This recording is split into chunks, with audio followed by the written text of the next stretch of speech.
Tell me what's worse than learning all that you led to believe was all horse crap.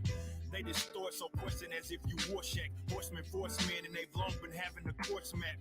It ain't that you can't see, cause you can find it home, it's that you don't want to. We cope by putting the blinders on. I've been trying to find some kind of way, but I've kind of known that y'all would rather whine and latch to nonsense cause your mind is gone.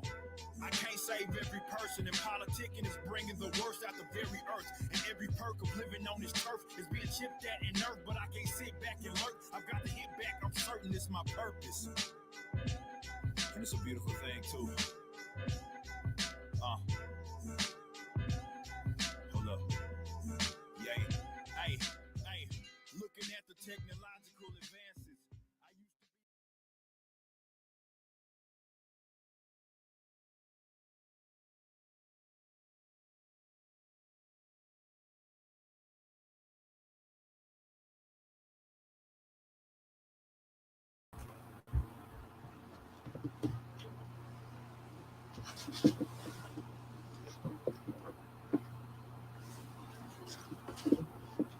Hello, everyone. Greg Staley here from Diverge Media. We're excited to have our next guest on, Gilly Davis. She is the author of Wexit, The Reluctant Rebellion. She's also written for the Western Standard. So we're excited to bring her on. She's been in Ottawa taking in the Freedom Convoy and what's been happening there. And so we're excited to bring her on and be able to ask some questions about what she's seen and her personal experience there. So everybody, let's give a warm welcome to Gilly Davis. Well, how are you? Good. How are you? We're good. So just kind of introduce yourself to the audience and what you do, and then when you went to Ottawa, and we'll kind of start from there and get some questions out. Okay, my name is Gilly Davis, and I am the author of Wexit, The Reluctant Rebellion. I'm a professional writer and communicator. I've done a lot of public speaking and speaking on different alternative news organizations. And just one of those people who's curious about what's going on in the world and wants to know the truth. And so I went down to Ottawa on Wednesday the 9th just to see what was going on, and was quite impressed with what I saw. Okay, so you were down there. What time did you kind of roll in to Ottawa? I think it was around about 11:30ish. And I actually met an old friend who's part of the organizers with the Freedom Convoy.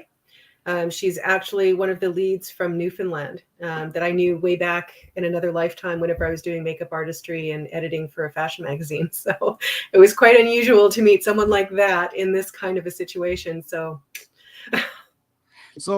you're up there. What was so I guess I have so many questions because there's been a lot of misinformation and kind of lies by omission, leaving parts and aspects out of what's been going on. So I guess to start, I mean, how many people are up there? I know it's always hard to get a crowd estimate size, but how many trucks are we actually talking about? How many vehicles are we talking about? Where are they parked? And how far does that span? Like, how much of the city is disrupted by the Freedom Convoy being downtown? Well, now I was just downtown. We only stayed for a couple of hours, and we didn't see everything, but where we were, and I mean, it was during the day, a Wednesday, so it wasn't as crazy as it is on the weekends.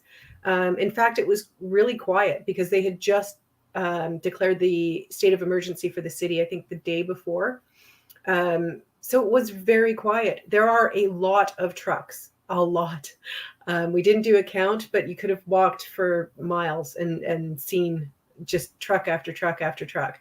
As far as people downtown at that time, right around Parliament Hill, there were probably, I would say we probably saw at least 500 milling about. And again, it was fairly early in the day. They're very organized. They have groups in a couple of hotels that are like the HQ. And so I saw a lot of people coming and going from there, and there were a lot more in the hotels. There were people still in their trucks because it was early. They're having meetings, they're doing press conferences. They're kind of in all these different little pockets of the city. So it's hard. It is very hard to get a real estimate of just how many there are. especially on a quiet weekday like a Wednesday. That's fair. So you say I guess that's one of the parts you touched on. I want to kind of hit home on. I think Fox News was interviewing some people in around the Capitol and kind of talking, but you see people with barbecues set up. You see there's like bouncy castles set up, all sorts of things like that. So what's the kind of atmosphere that you took in? Is it seem to be kind of, I keep hearing it's a festive like environment up there. Is that the impression you got as well? Very much so. And really at that time of the morning, whenever we were there and early afternoon, there were a lot of people that were shoveling snow and picking up garbage and just really being responsible and taking care of the city. So, to hear these things about, oh, these people are threatening violence and stuff, the only aggressive people that I came across was a couple who actually asked us if we were part of the criminal convoy, and we didn't really respond a great deal to them, but then they started yelling at us about how we're taking the city hostage and we're taking away their freedoms. And I was quite taken aback by that, because up until that point, it was a lot of very friendly, very courteous people. We had talked to other people who live in Ottawa. They couldn't understand why a state of emergency was even called. They said that the city is actually busier during the summer festival season than it is right now with this the convoy being there. Yeah, it's kind of I've heard those stories as well. There's a lot of people that are upset about what's going on, but there's also a lot of people that are happy. I've heard the stories about people that are down there helping the homeless, cooking for them, giving them, shelter and things like that. But we talked off air about something that I kind of wanted to bring up, because I don't think people understand. There's this perception from maybe the outside looking in, and maybe that being painted by the mainstream media here in Canada, that this Freedom Convoy is not very well organized. That it was just kind of slapped together and it kind of blew up, is almost the perception from the outside looking in. Gofundme raised over $10 million. I believe it was over 70,000, 80,000 donors before it got shut down. And then they shut that down. They opened up Gofundme. I believe they did over $6 million on Gofundme before the Canadian government, I believe, sought out a court injunction to say they would seize the funds. They wouldn't be able to be used. But one of the things I heard that I thought was interesting, and you talked about residents within the Ottawa area essentially sponsoring truckers and sponsoring people that are there. But also I heard one of the organizers, I believe it was on the Stephen Crowder show, talking about saying, hey, like our GoFundMe was seized. We don't have funds that way. What are some other ways to get it to us? Maybe crypto. And then he said he received about $40,000 in one day of just crypto donations. So there's ways that are kind of flowing as much as the government's trying to dam up the finances of the Freedom Convoy. They seem to keep trickling into the hands of the people that are there. Can you kind of explain your experience in seeing that and hearing about that? Okay, so I have been, in touch with Tamara Leach from early on. And at the time, she was in Maple Creek, I think that's Saskatchewan. And she was sort of at the beginning of the convoy, and the convoy, the end of it still hadn't left Medicine Hat. So it was huge even then.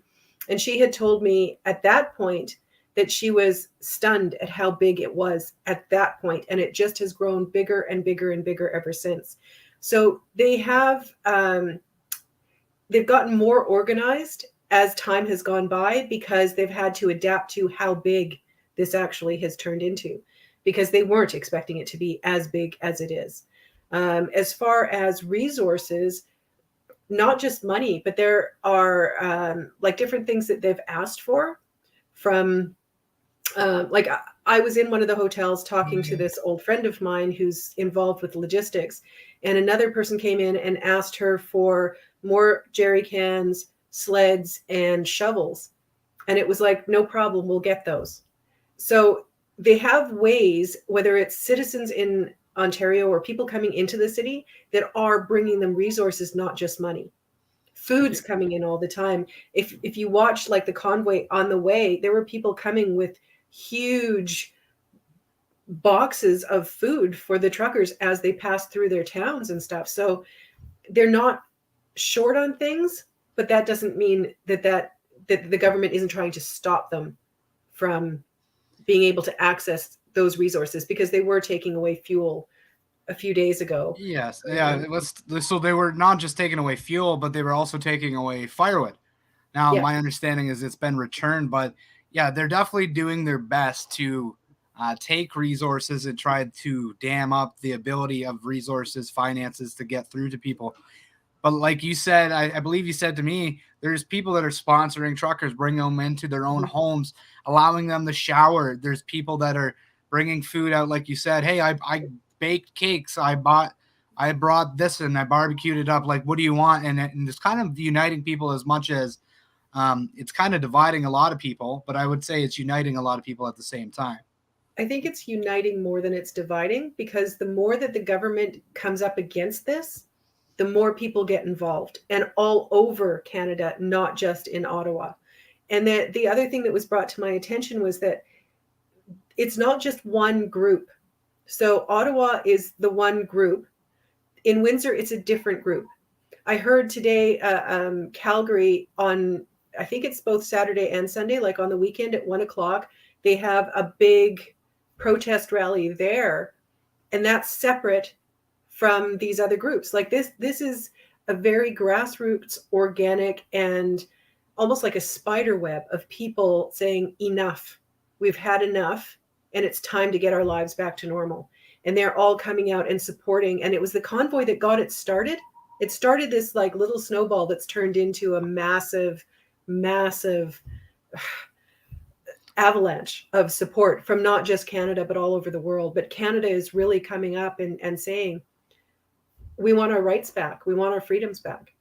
Well, it really truly has become a phenomenon all around the world. I'm seeing these kind of knock-on protest convoys pop up all around the world, from Italy, Europe, and then America tried to get their own things going. I'm not sure what's happening all over the world, but it is happening. And most recently was the Ambassador Bridge in Windsor, where the police were moving in. I'm not sure what the latest update is, but police were moving in. The last update I have was that protesters were actually showing up. They weren't leaving.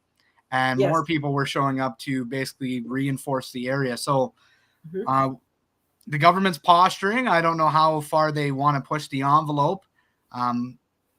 It seems like we're kind of going in that direction where it's either going to be have to negotiate and the government's going to have to give way and kind of chalk it up as a loss and try to define it as a W, as a win, or there will be, unfortunately, it seems like we're reaching a fever point that bad things will happen. And I don't want to say that, but I mean, we can't go on clogging the Ambassador Bridge of $300 to $400 million of commerce a day. Right. But what are your thoughts on that? Because I know we talked a little bit about the differences the government's handling of some previous blockades compared to this ongoing Freedom Convoy. So what are your thoughts, Gilly? It's a huge difference. 2 years ago, almost to the day, there was another protest that was blockading the railways. That was the Wet'suwet'en blockades. That, in many ways, it was a different issue and a much deeper rooted issue as far as Native rights are concerned, and genuine concerns. The problem was that there were blockades on the railways and in ports that were doing as much damage to our economy as what the convoy is doing to our economy now. They also had blocked off bridges between the United States and Canada. They just didn't have as many people involved. This convoy is so much bigger. It's amazing how many people are involved in this. And that's why there's been able to be such a disruption. But the language that the government has been using, particularly Justin Trudeau, is so astronomically different. It's like you're talking about two different individuals. Justin Trudeau back with the Wet'suwet'en was talking about dialogue and reaching out a hand and not dividing people, coming together, uniting, having, conversations and making peace and being patient and all of these things. And this was after a month of these blockades sparking up all over the place. In this instance, it's been I think what are we at, 3 weeks now? I don't think it's even quite 3 weeks yet. I think we're like 15, 16 days in, something like that. Yeah. It hasn't been going on for a long time, but already there's the language where they're talking about a siege and an occupation. Like it's not like they're and Trudeau has flat out said that he is not going to meet with the organizers of the convoy. He is not backing down. So no, yeah, sorry to cut in there, but the one thing I've learned about our prime minister in the time that he's been in power is that for as much as he comes across as perhaps a weak man to conservative factions, his pride is so strong that when you engage his pride, he'll be pretty strong and not really back away. And I think that kind of came through when Jody Wilson-Raybould was ejected from cabinet and the things that came through there. And his advisor from Trudeau's prime minister's office was saying, Judy, you know how he can get. He's pretty, Yes. you know, he's in one of those moods is what he said. And it kind of reminds me of where we're at today is he's in one of those moods because now it's engaged his ego. It's about him. He sees this as a win-lose situation. And you know what? I think he could very well be right because he's in a minority government situation and all it takes is a vote of no confidence. And it's not like he has a great record to stand on with all the things he's done in his past. So, I mean, there's more than enough ammunition for him to go down if this is going to be that time. If something's finally shifted in the political atmosphere in Canada and people are finally upset with him, because I call, you know, he's Teflon Trudeau. He gets away with everything, it seems. Yes, and that's very true. But I think, I mean, when you've got his own party coming up against him, I think that shows that the veneer has, as a friend of mine, he used to call him the shiny pony. The shine has come off that pony. He's not looking quite as good anymore. There's a brilliant piece from an Indian newscaster, in India, who said that he's nothing more than a hypocrite with nice hair. So, I mean, everywhere you go, people have lost respect for him. Bill Maher, there was a piece with him the other day where he was saying, you know, that he thought he was a cool guy and now he doesn't think he's such a cool guy anymore. He has lost face.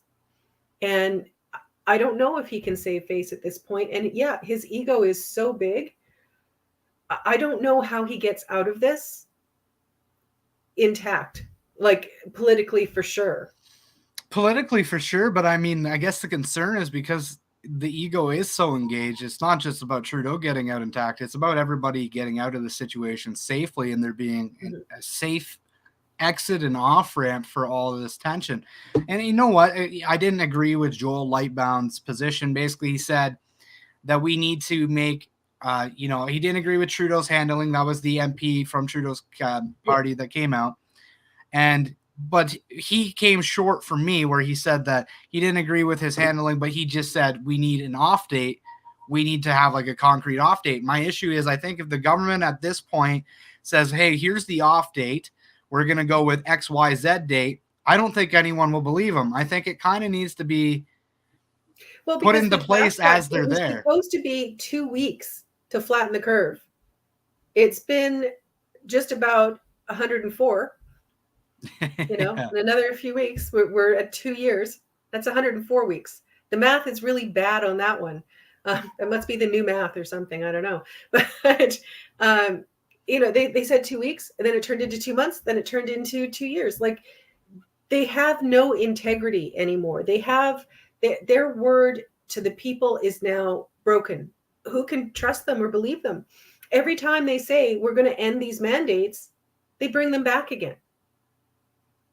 Yeah, with that being said, do you think that if the government said tomorrow they came out and met the protesters, let's just give it for instance, and they said, hey, we realize this has been extremely stressful for many people. It was extenuating circumstances.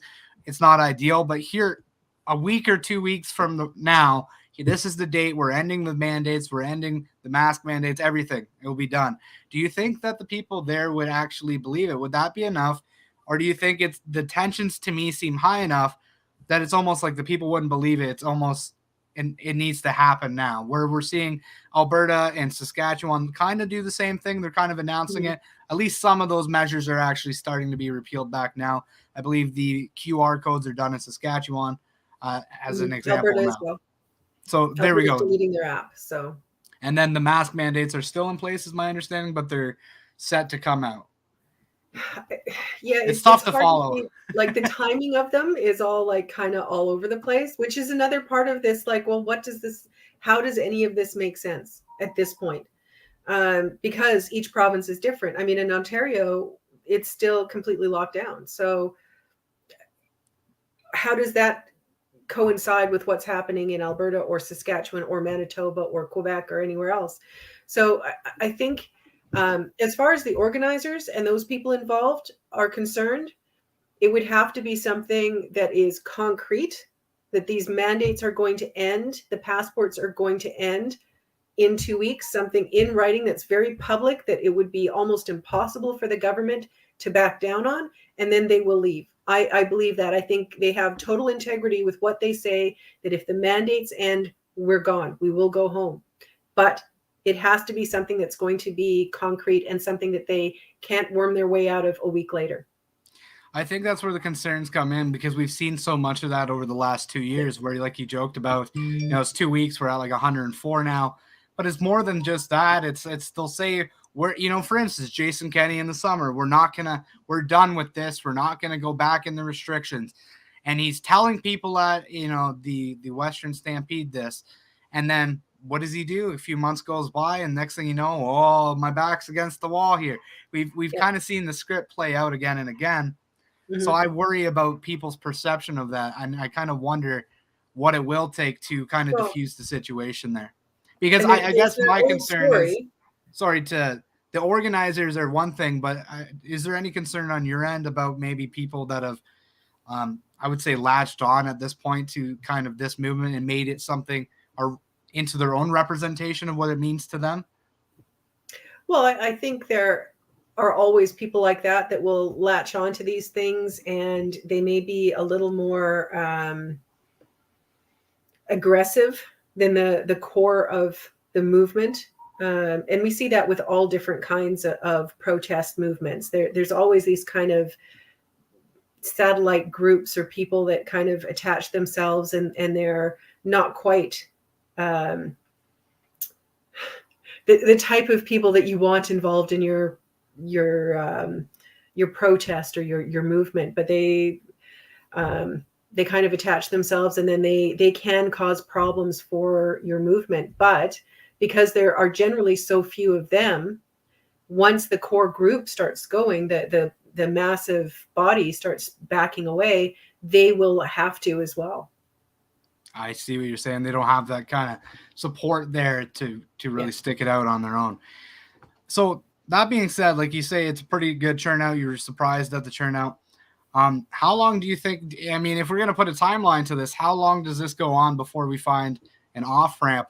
Because it kind of feels like something's got to give here within the next, week or two. I can't see it keep going on, especially when we consider the Ambassador Bridge and the amount of commerce that's coming through there, which I find ironic, because I do feel like there is some irony in the fact that we shut down the economy for 2 years, which led people to, protest, and then they're complaining about, all the lost funds. It's like, well, you just willingly destroyed businesses and destroyed loss of finances and didn't see a problem with it. But now it's a problem. But I digress. Now the convoy is being blamed on all of that. That's been sort of the buildup to it for the last 2 years. I have a friend who owns a business who wound up having to get the vaccine, even though he didn't want it, just to save his business and his employees. It has been absolutely devastating to people. I just heard again tonight about a woman, highly educated, highly specialized. She works with special needs kids, and she has had to walk away from her job because she refuses to give the school board that she worked for her medical information. I mean, this is the kind of backs against the wall situation that our governments have put people in, and then they want to blame this convoy for these problems. That's not the cause of the problem. That is that's the outcome of things that the government put into place that caused the problems in the first place. You have a lot of desperate people, desperate, angry, upset. They have had everything stripped away from them, including their privacy. their freedom of movement, their freedom of speech, you name it. You can't even ask a question about the safety of a vaccine without being called all kinds of names and told that you're a science denier, you're a racist, you're this, that, and the other thing that has nothing to do with the question that you're asking. The economy, they were talking months ago about the supply chain issues that have been caused by COVID and all of the lockdowns and the shutdowns and all of that kind of thing. And now they want to blame it on the truckers. I don't think so. And I think a lot of the people who are paying attention are starting to see it. And that's why you have this huge upswell of people that are supporting the convoy, because it's like, you're lying to us. At this point, you're just plain lying to us. We'll circle back to that point earlier about Trudeau, the Teflon, the shine's kind of wearing off. Yeah. He used to have this kind of international appeal, like you were talking about, where people would speak so kindly of the Canadian Prime Minister and kind of almost gawk at him, because apparently he's an attractive guy. I don't know, but apparently that's the shtick with Trudeau, is he's like an attractive guy, and so the media would kind of goggle at him, and that was kind of the thing. But I've noticed lately, like you mentioned with Bill Maher, it's not just him, it's around the world. This seems to be kind of this, enough, and they're kind of done with Trudeau, and the luster's gone. So I'm very curious to see how this shakes out. I'm not sure what the answer to that question is, but do you think this could be the foot in the door to the end of Trudeau as the Prime Minister of Canada? We've seen Aaron O'Toole it was all the writing was on the wall. I guess you would say all the right ingredients were in the vat, but this was the thing that kind of mixed them together. And we see O'Toole's ouster. Do you think Trudeau's in a weak enough position when we have people from the Bloc Québécois that are agreeing with the Freedom Convoy aspects? Do you think there's enough support from like an NDP, a Bloc at this point, because of how international this is blowing up and how much attention it's gone? Do you think there'll be enough people that would maybe turn their opinion, walk away from party lines, and vote non-confidence with Trudeau? I think there probably are. I don't know if we're quite there yet, but I think we're very close. And I think this is the thing that is his end. This is his time to take that long walk in the snow, like his dad did, and decide it's time to walk away, because I can't see, if this continues the way it's going, I can't see him winning another election. I really can't. No, there's nothing positive to build on at this point. Like, I'm not just saying that as somebody who may have my own personal gripes with the Prime Minister. No, I don't see what positivity he can build on where we've spent massive amounts of debt and businesses still went under. Businesses still went under. Employees still struggled. People still struggled despite all the money that went out and all the debt that's been saddled onto the Canadian people and future generations and their current one through inflation. He doesn't have anything to show for that. He has scandal-ridden history of kicking people out of the cabinet, strong woman out of the cabinet that didn't do his bidding. And we see this reoccurring pattern with the Prime Minister that it's his way or the highway. And he seems to think he can always manipulate things in his favor to get the desired outcome. And I think he thought he could do the same with the Freedom Convoy. And I think he's finding that sometimes, Canadians are very peaceful, but I think we're at that point where the average Canadian said enough. And you just don't want to tick off the average Canadian. We'll just leave it at that. No, because it's the nice country and it's the nice people. But as we've proven historically, you can push us so far and you wake us up from that complacency, that place of comfort, and you make us make a stand, you're going to regret it. Yeah, Canadians are a little stubborn. I don't know if people know that. It might have something to do with the extreme cold weather and the massive swings, the 4 seasons in a day kind of thing. Maybe it makes us moody. Maybe, yes, maybe that could be part of the problem. We grin and bear it. We put on that fake smile with people and go, but we're just waiting for the opportunity. The best comedians come out of Canada too, for those very reasons. So, we have a great sense of humor about these things because we're so tough and we've gone through so much. Well, it's like tragedy kind of does breed humor, though. So It does. you get out in those minus 20, 30 plains of the prairies. Yeah, I'm sure there's lots of folk songs and country songs to write. And we've got lots of great country artists in this country too. We But do. we completely digressed away from the convoy there. Is there anything you want to close with? Anything that you feel needs to be known? I just wanted to touch on this for people that are unaware. The MP, 2 Liberal MPs have come out so far and said they disagreed with Trudeau's handling of the pandemic. That is Joelle Lefebvre, and they were both Quebec MPs. I can't remember the first name of the other gentleman, but I believe last name's Robitaille. I apologize if I'm getting that wrong, but he said something interesting in that he said that there was others, like other people felt the same way within the caucus. He didn't care if he was kicked out. That was his response. Yeah. So what are your thoughts on that? Is that kind of the outward indication of maybe some of the inner turmoil that's happening within Trudeau's cabinet currently in party? Well, he's kept a lot of them on a very tight leash for a very long time. Yes. And for classical liberals, because the Liberal Party under Justin Trudeau is not classical liberal. In fact, it seemed like a race to the left with the NDP. So when you have those things going on and you have classical liberals still in the Liberal Party, and I believe there are some, I think it gets to the point where they have to say enough, that this can't keep going the way it's going. And I think that's what's happening right now.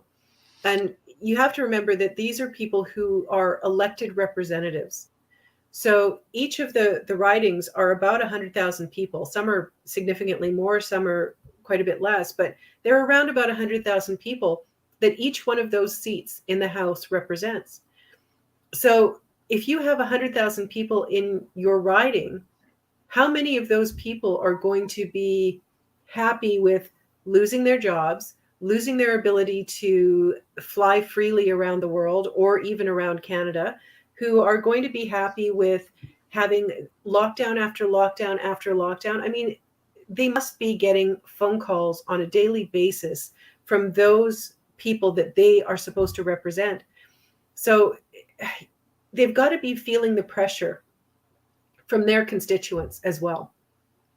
I think it's more than just the pressure from constituents as well. I think there's probably people, like you said, they've had a tight leash in that party that have bit their tongue during the scandal-ridden Trudeau prime minister years, and now they see like just disaster for the Liberal Party, and maybe now's the time they come out with the claws out, because there really isn't anybody to take over. And I think if you see the writing on the wall, we might be seeing the claws coming out from the people that have played nice over the last few years, that have been baiting and waiting for their moment, because there is no one to replace Trudeau. If you told me someone in the Liberal Party right now, give me 3 people that could replace the prime minister today that have maybe some name recognition, I don't think there is any, maybe other than Joelle Lefebvre and the other gentleman who recently just came out against Prime Minister Trudeau. So that might be part of what we're seeing, is people coming out, speaking up to maybe get ready for what comes next. Who knows? Maybe I'm speculating a bit too much. Well, I mean, you remember after Jean Chrétien and Paul Martin, the Liberal Party then was just about decimated. Ignatieff, same thing. I think the Liberals are going to suffer the same kind of fate at this point. And if more of that body of politicians don't start coming out and saying, whoa, wait a second, and start standing up for actual classical liberal values, that party is going to get smoked. And Jagmeet Singh, the way that he's behaving with saying that these people are wanting to overthrow the government and calling them all racists and that they're terrorizing people, that is so reprehensible what he's doing. And if NDPers, these are people that are supposed to stand up for the working class people, and they have gone in a completely different direction. It's almost frightening how insane the stuff that Jagmeet Singh is saying is, and how people from the NDP that can stand up behind that man at this point is absolutely mind-boggling to me. And I mean, I'm not NDP, I'm not liberal. I just see that whenever your leaders are behaving like spoiled children and going up against the citizens of this country, you've got some serious problems on your hand. And the more of that kind of thing that blossoms out, the more those parties are going to be decimated when we do go to the ballot box. Doug Ford said that these decisions are made by citizens at the ballot box. Well, he's facing an election in June, and he just said that he's trying to put into law permanently this $100,000 fine and a year in jail for protesters. Well, that's going to affect the left protesters as well. And don't think that it won't. There's a poem by Robert Niemöller from the Second World War that goes, "First they came." It's a lot of people have heard it. They come for the ones that are the easy picking first. First they came for the communists. I did not speak out. Then they came for the trade unionists. I did not speak out. Then there was no one left. Then they came for me. Yeah, exactly. There was no one left to speak for me. Well, that kind of legislation to punish protesters will come for every protester if we're not careful. Doug Ford has an election in June in Ontario, and he's going to, I hope that he is going to face some serious music for those kinds of sentiments that he's been throwing out there. And calling what's happening in Ottawa a siege, I have no words. Well, he's definitely going to have to answer at the ballot box. I mean, it's not like we voted for Dr. Kieran Moore or the Ontario Science Table to run the province, but that is essentially what we've gotten under Doug Ford because, you know, in his words, and I'm paraphrasing, you know, to not listen to those people and take their advice would be the equivalent of political suicide. He might as well hang a noose around his neck and jump off a bridge, right? So, and this is maybe if you're tuning in not from Canada, this is unfamiliar to you. Our premier actually said those things. He said, you know, it'd be insane to not take the advice of these people. It'd be political suicide, and he might as well hang a noose around his neck and jump off a bridge. So that's kind of what it's been like in Ontario. He's going to have to deal with it at the ballot box. It'll be interesting to see. And the other thing that we need to think about here is that the way that this has all been set up for the last 2 years is that it's the bureaucrats' fault. No, it's the politicians' fault. No, it's the business owners' fault. They have done it in such a circle that they can blame the other person constantly for so you have nobody that you can hold responsible for any of these things. Well, and this is the thing, though. The buck's supposed to stop with you. That's supposed to be what leadership is. And the other thing about these last 2 years, and we'll close on this thought here, Gilly, is leadership's not just telling the people what they want to hear. It's not taking a poll from the public and saying, you know, the people are scared, ergo we're going to do stuff that makes them less scared, like restrictions and lockdown. No, leadership is saying, here's what the country needs. Here's what the people actually need. They may not see it that way. It's my job to give them a vision of why that's important and sell that vision to them and to get them to believe in it and move in that direction. And that's one thing, not just Canada, but, you know, very much Canada, but all around the world has lacked leadership. And so maybe we'll see what happens at the end of this 2 years. I think it's funny that the Conservatives suddenly found their voice after 2 years. They think they're tough now, and better late than never, I suppose, but I think that's a good spot to leave it. Where can people find your work? Where can people find you on social media? Probably the best place to find me is on Twitter at Gilly Davis 5. I'm there probably more frequently than anywhere else. And I write here and there, so I don't know what's going to be next, but just find me on Twitter. That's the easiest.